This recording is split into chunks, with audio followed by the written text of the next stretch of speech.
time has come. The spirits awaken. Every tenant that's led into my house shall serve me with their destiny. Their joy shall become my sorrow to feed on. Their fortune mine to consume. Their womb shall cry and their pockets dry. By the root of this tree I ban them. The sun was high that afternoon when Daniel and Racheal stepped out of the car, following the property agent who had come highly recommended. Daniel was in his early 30s, a man filled with dreams and quiet confidence. Fresh out of school, he had landed a well-paying job at a reputable oil company. Coming from a humble background, this job had felt like divine favor. Everything had been going smoothly: career, relationship, and now marriage plans. Racheal, his fiancée, held his hand as they walked through the large, rusted gate. She was beautiful, calm, and deeply spiritual. They had recently fixed a wedding date and had agreed to find a comfortable 3-bedroom flat where they would begin their married life.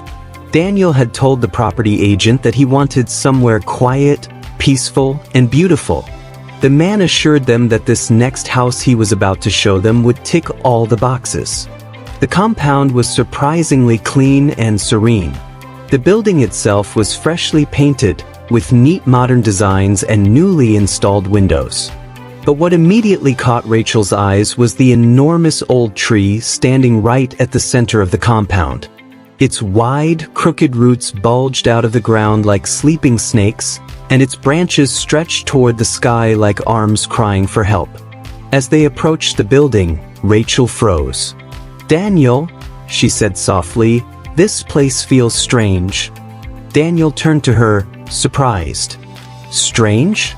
This is perfect, Racheal. Look at how quiet it is. Just the kind of place I want."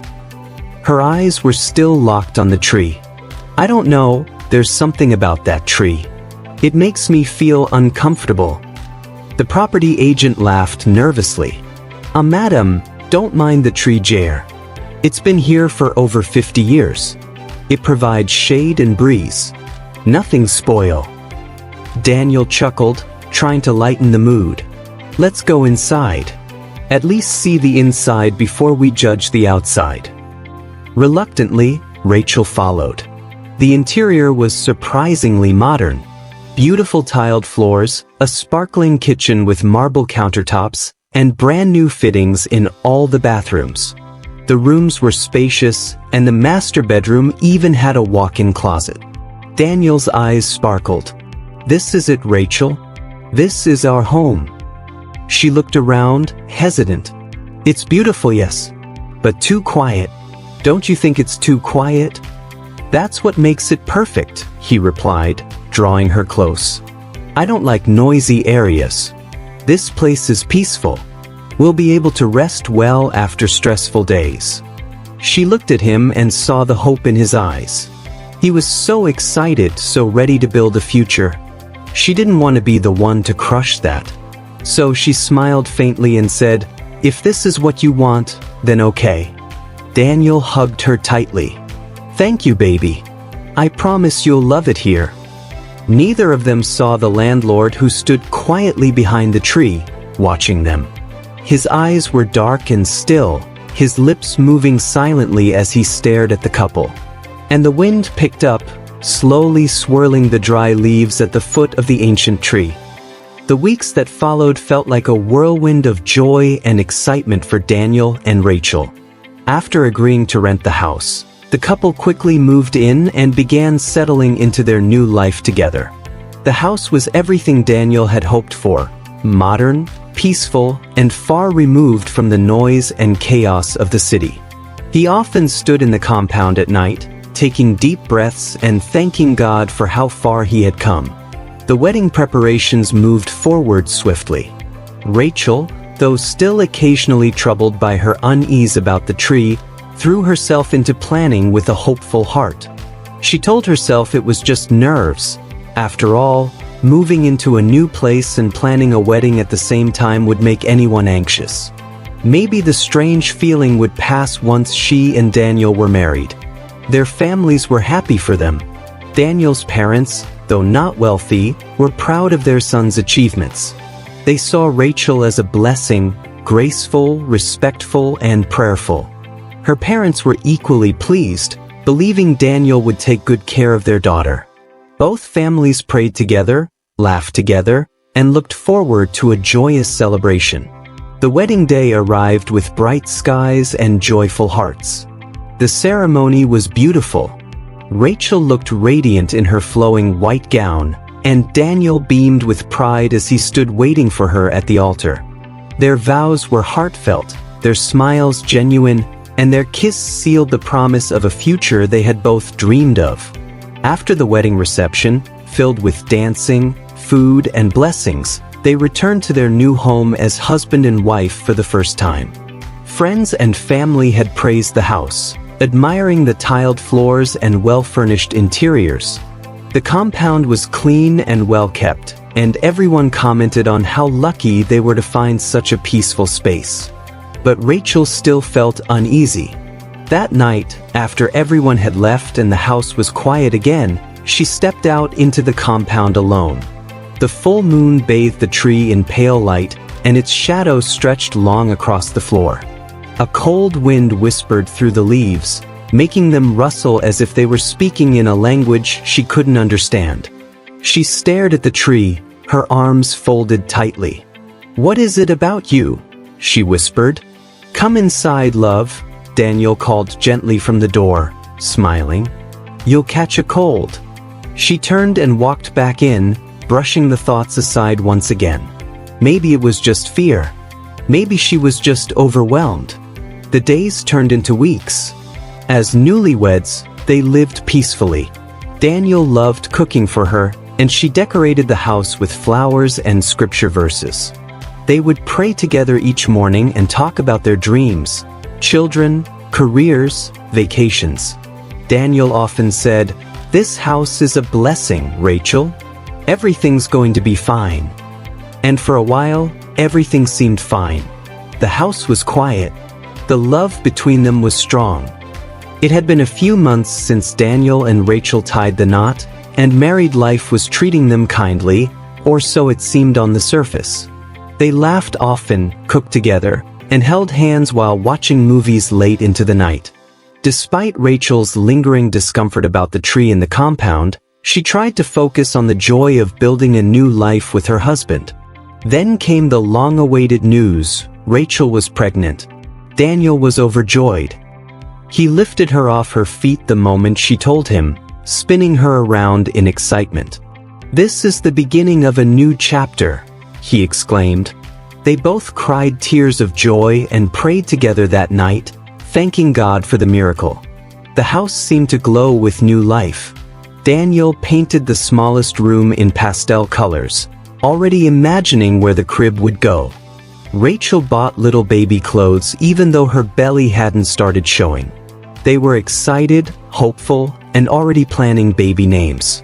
But just as quickly as their joy came, sorrow followed behind like a silent shadow. One evening, Racheal cried out from the bathroom. Daniel rushed in to find her sitting on the floor, trembling, blood on her hands. "No, no, no," she kept whispering. They rushed to the hospital, where the doctor confirmed their worst fear: she had lost the baby. Racheal was numb. Daniel tried to be strong, holding her hands, but his heart broke watching her stare at the ceiling in silence. She didn't cry. She didn't speak. She just laid there, empty, broken. "It happens sometimes," the doctor said gently. "It's not your fault." But to Racheal, it felt like something had been stolen. She couldn't explain it, but it didn't feel like just a medical incident. It felt spiritual. Like a wound that wasn't only physical. When they returned home, the house felt different. Colder, quieter. The tree, still standing boldly in the center of the compound, seemed to stretch taller than usual. The wind rustled its leaves almost mockingly. That night, Racheal couldn't sleep. She lay beside Daniel, listening to the eerie silence. At midnight, she thought she heard something, like someone whispering her name outside the window. She sat up quickly, but there was nothing there. She reached out and touched her husband's back. "Daniel," she whispered, "do you think this house, something is wrong with it?" He turned and looked at her, his eyes tired. "Racheal, you're just grieving.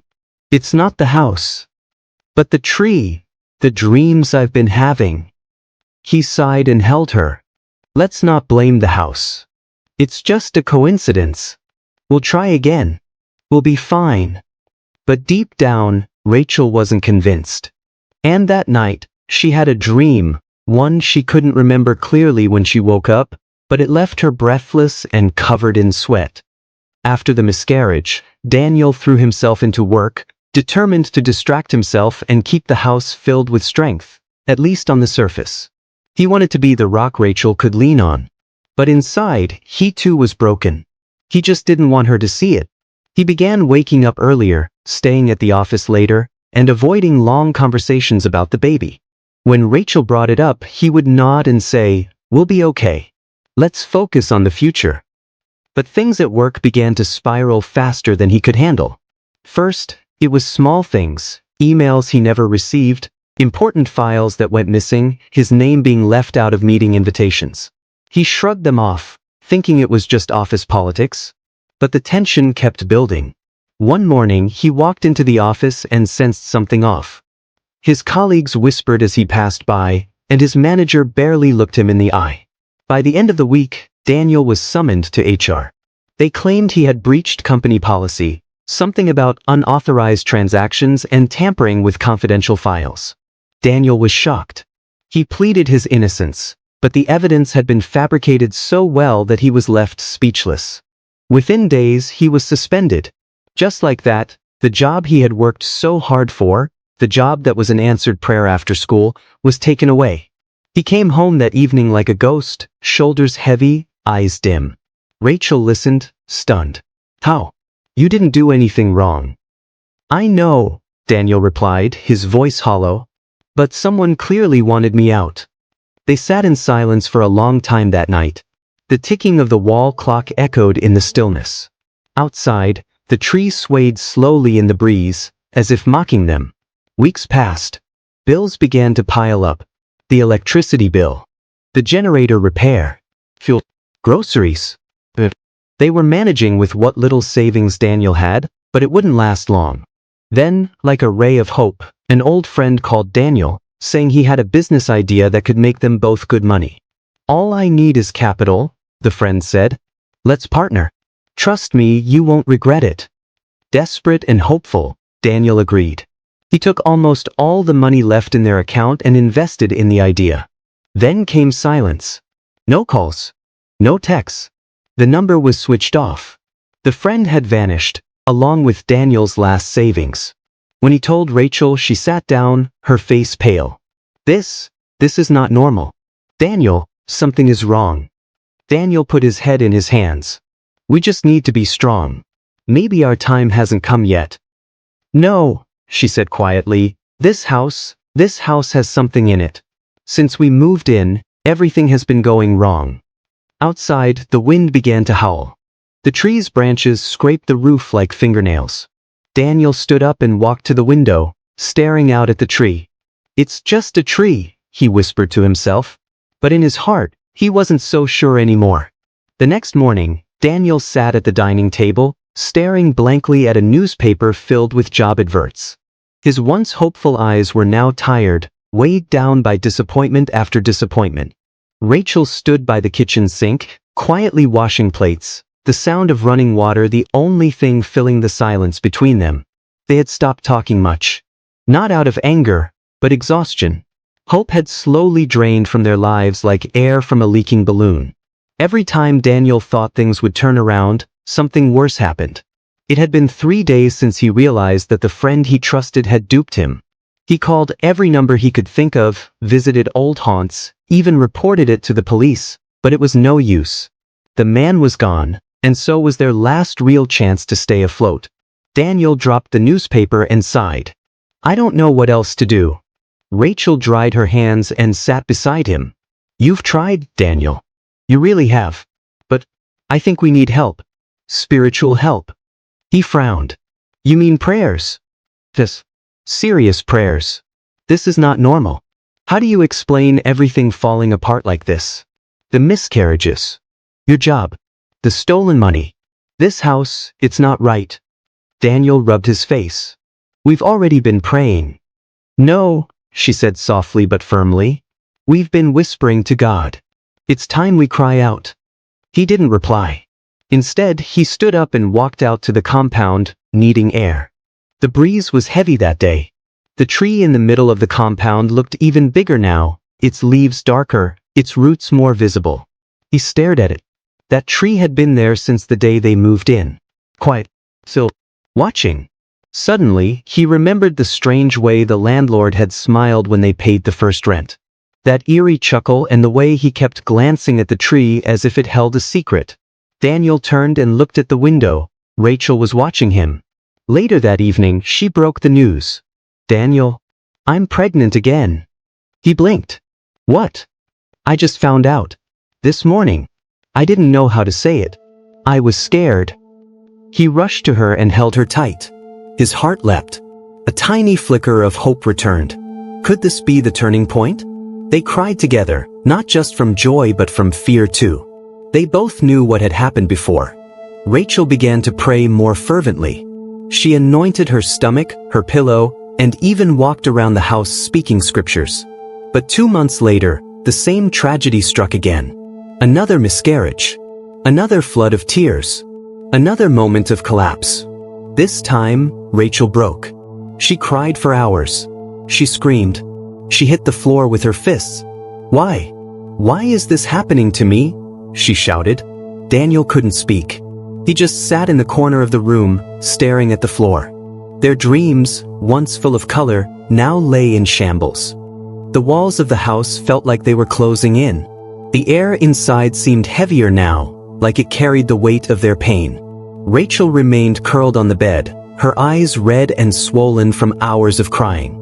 The curtains were drawn, not a ray of sunlight allowed into the room. Silence filled the space, thick, tense, hopeless. Daniel paced the floor of the living room, hands buried deep in his pockets. He had no more words of comfort. What could he say to a woman who had just lost her third pregnancy? He was grieving too, but it was Racheal who had to feel every loss with her body. Physically, emotionally, spiritually.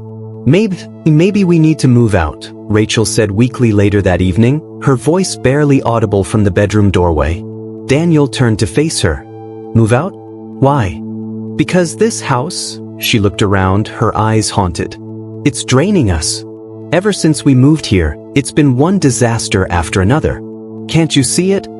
Daniel shook his head. We can't just pack up and leave. We paid rent for a year. I've lost my job. We don't even have enough money to move elsewhere. But what about our peace? She asked, stepping forward. Is this house worth our peace, our future, our children? He didn't answer. He looked away, knowing that what she said made sense, but the reality of their financial state left him stuck between fear and pride. That night, Racheal had another dream. In the dream, she was back in the compound, standing under the tree. The ground around it was dry and cracked. The sky above was gray. She was tied to the tree with thick black ropes, and Daniel was beside her, also tied. The landlord stood nearby, holding a rod, beating them both as they cried for help. They were thirsty, exhausted, bleeding. She woke up sweating, gasping for air, her heart racing. Daniel sat up, startled. Racheal, what happened? She could barely speak. It was the landlord. He was beating us. We were tied to the tree. We couldn't move. Daniel stared at her, wide-eyed.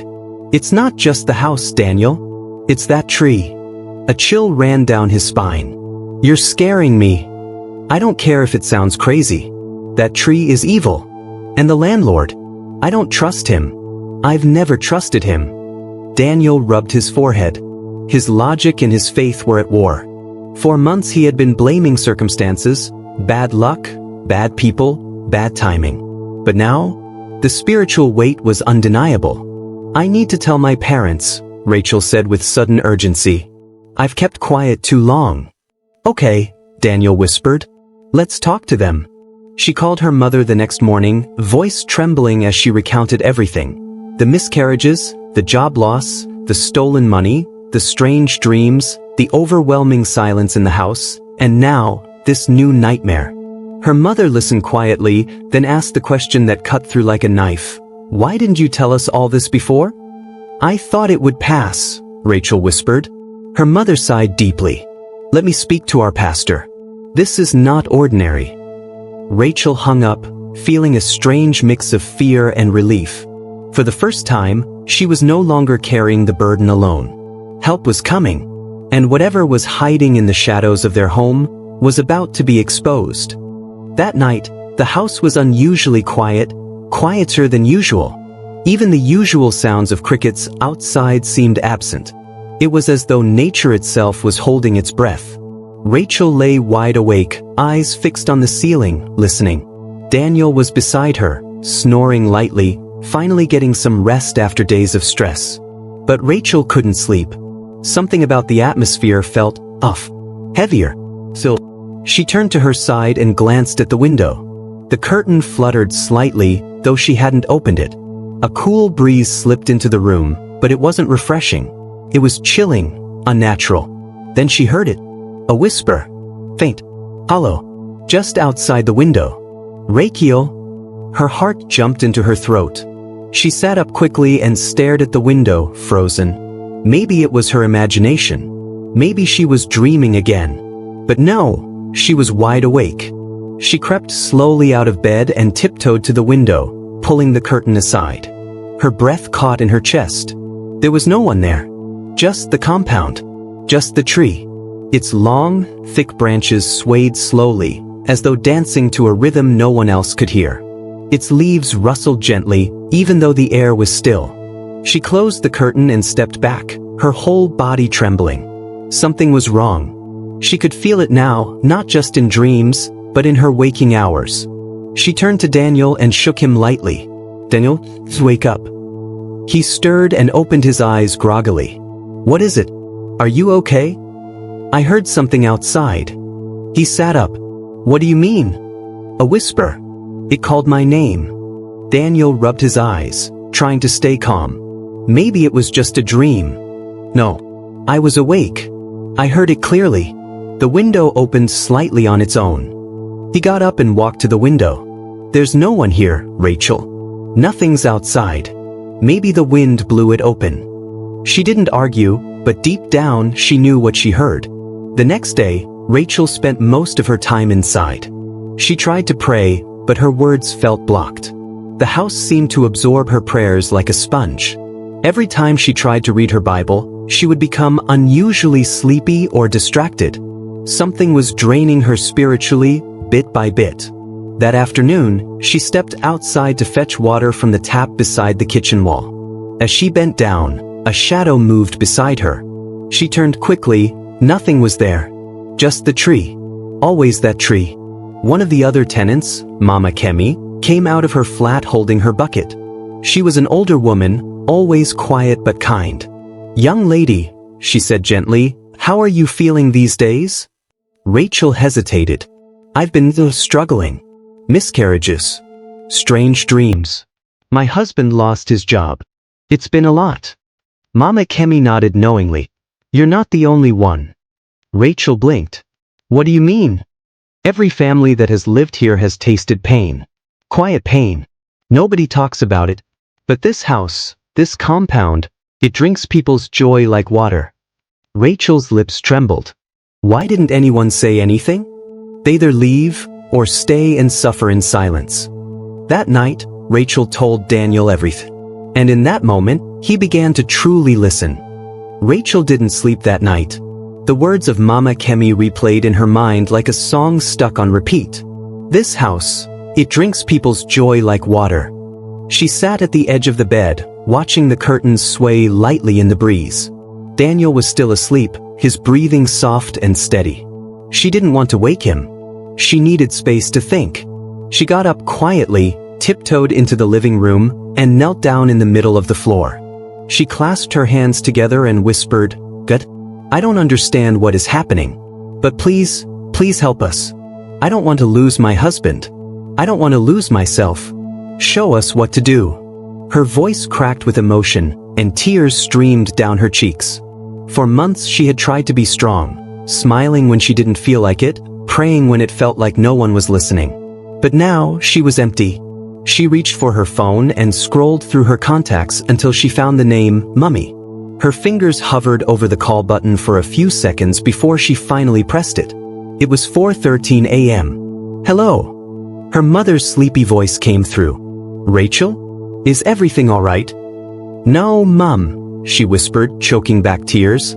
"Nothing is all right." Her mother sat up instantly. "Talk to me. What's going on?" And Racheal did. She poured out everything, every miscarriage, Daniel's job loss, the stolen money, the strange dreams, the whispers in the night, the tree, the silence in the house, and now the warning from their neighbor. Her mother was quiet for a long moment before she said, "Racheal, why didn't you tell me all this earlier?"